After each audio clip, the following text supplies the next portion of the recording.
ஒரு நடிகன் ஹீரோவாக பிறக்க மாட்டான், அவன் போராடி உருவாகிறான். ராஜபாளையத்தில் பிறந்த விஜய் சேதுபதி சினிமா பேக்ரவுண்ட் இல்லாத ஒரு சாதாரண மிடில் கிளாஸ் குடும்பத்தை சேர்ந்தவர். வாழ்க்கை சூழ்நிலையால் இளமையிலே குடும்பத்தை காப்பாற்ற சிங்கப்பூருக்கு போய் அக்கௌண்டன்ட், கேஷியர், சேல்ஸ் பாய் போன்ற வேலைகள் செய்தார்.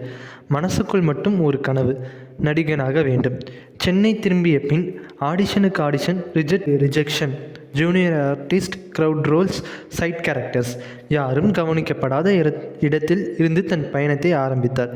ஆனாலும் அவர் ஒருபோதும் ஷார்ட்கட் தேடவில்லை.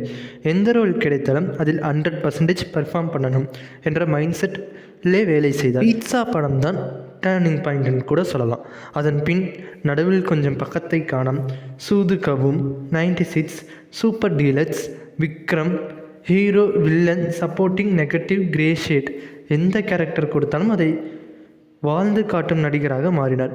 விஜய் சேதுபதி வாழ்க்கை சொல்லும் சிம்பிள் லெசன் என்னவென்றால், லேட் சக்ஸஸ் என்பது ஃபெயிலியர் இல்லை, அது ஸ்ட்ராங் ஃபவுண்டேஷன்.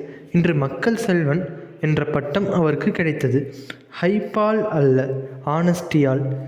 மோட்டிவேஷன் லைன் என்று இவரிடம் கற்றுக்கொள்ள வேண்டியது என்னவென்றால், நீ எங்கிருந்து ஆரம்பிக்கிறாய் என்பது முக்கியமல்ல, நீ எப்படி போராடுகிறாய் என்பதே உன்னை உயர்த்தி கொண்டு போகும். விஜய் சேதுபதி அதற்கான சாட்சி. இந்த வீடியோ உங்களுக்கு பிடிச்சிருந்தால் மறக்காமல் லைக் பண்ணுங்கள், ஷேர் பண்ணுங்கள், மறக்காமல் நம்ம சேனலை சப்ஸ்கிரைப் பண்ணிக்கோங்க. தேங்க்ஸ் ஃபார் வாட்சிங்.